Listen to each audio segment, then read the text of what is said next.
with another training video. In this video, we're going to give some solutions to the problems you might be experiencing when you're playing tug with your dog. Some togs. Stay tuned. Oh my goodness. So some togs, why am I saying?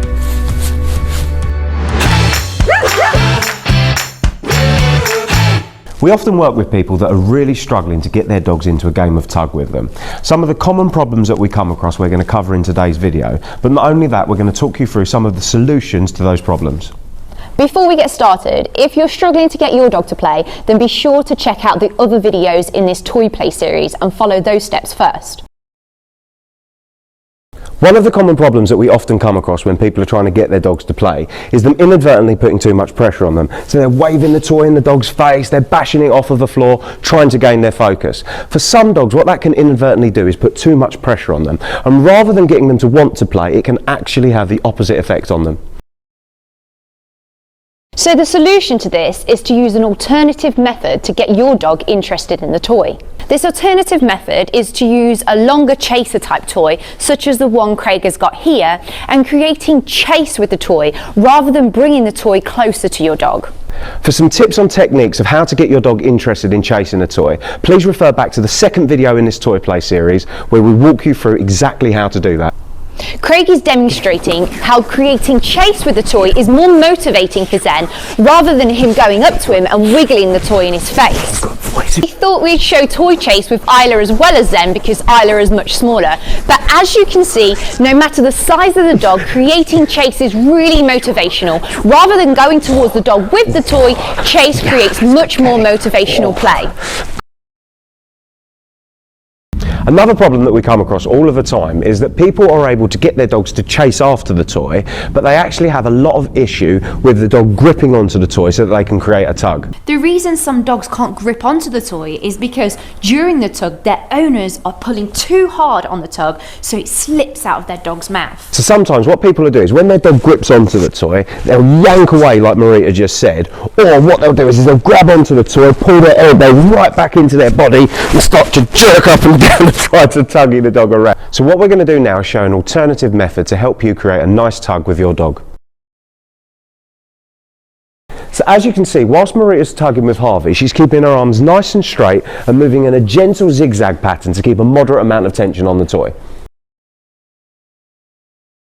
Another thing that can cause problems during tugging is the incorrect use of voice. Sometimes people can use just a little bit too much voice when they're playing with their dogs, and you can find that rather than it being a reinforcing part of the game, it can actually cause their dogs to disengage due to the person putting inadvertent pressure on their dogs. However, some dogs are the opposite and actually need quite a lot of vocals during play to encourage them to tug. My dog, Juka, who we're going to demonstrate in a minute, really enjoys vocals, and I use them throughout our tug. The key is to make sure that you tailor the amount of voice that you use to suit your dog as an individual. So Duke is a dog that finds lots of voice really reinforcing during toy play. Marita's going to demonstrate the amount of voice that she'd usually use when she's playing with Duka. Yeah, super! Good getting, Duka! Super getting! Woohoo! Good Duki! But you may find that if you use that amount of voice to begin with a dog that's a little bit sensitive to voice, what they might do is disengage from the game. And that could be because they're sensitive to your voice, that could be that they expect you to deliver sweets to them when you speak to them, for an array of different reasons. But what you need to think about is tailoring the amount of voice that you use to your dog as an individual, with my suggestion being that you start off with as low a level of voice as is possible and then escalate or tailor it to suit your dog. Another factor that could be influencing your dog's desire to tug with you is the type of physical contact you're using with your dog during your tug sessions. Also, your body language during that tug session can also influence their desire. As we know, each of our dogs is an individual, and different dogs may find different types of physical contact reinforcing. Some dogs may really enjoy a vigorous type of physical contact during a game of tuggy, as where others may not like that at all. You may find that if you share vigorous contact as a starting point with your dog, and that's not something that they like, it could easily lead to them not wanting to tug with you. Another thing that we have to be really considerate of when we're tugging with our dogs is what we're doing with our body language. Some dogs may not like being pulled close into the body with their handler overshadowing them or overcrowding them, and that could also lead to them disengaging.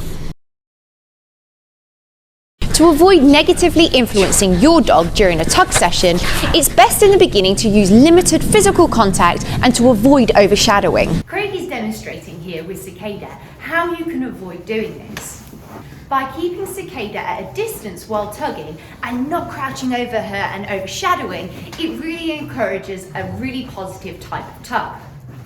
You can see that Craig is only using minimal physical contact with Cicada and only occasionally smoothing her down the edge of her body and not touching her or crowding over her head. So in summary, with body language and physical contact, start off with a minimal baseline and incrementally change and increase it to suit your dog. One of the biggest tugging mistakes people make when they're trying to get their dog to tug is that they don't let their dog win the toy enough. During a game of tuggy, lots of people think that the idea is to always be stronger than your dog, or by keeping the toy back with you all of the time, the dog will be more motivated for it. Where in actual fact, I often find that it has the opposite effect on the dog. During a game of tuggy, I really like to let the dog win lots and lots, so they feel big and strong and as if they can win the toy off of us. So the solution to this is to let your dog win really regularly during the game of tug. As you can see, Marita is sharing a game of tug with Cicada that she's tailored to suit her. But what she's doing is letting her win on a really regular basis. And Cicada's first decision is to get back to mum for more of the game. As you saw, when I let go of the toy, Cicada brings it back to me, so I'm not worried about letting it go. But many people are often worried about letting go of the toy in case their dog is going to run away with it. If this is a problem that you're struggling with, please subscribe to the channel and stay tuned for our further videos on how to stop your dog running away with the toy and toy retrieves. If you found this video useful at all, then please give it a like. Thanks for watching and we'll see you next time. Bye!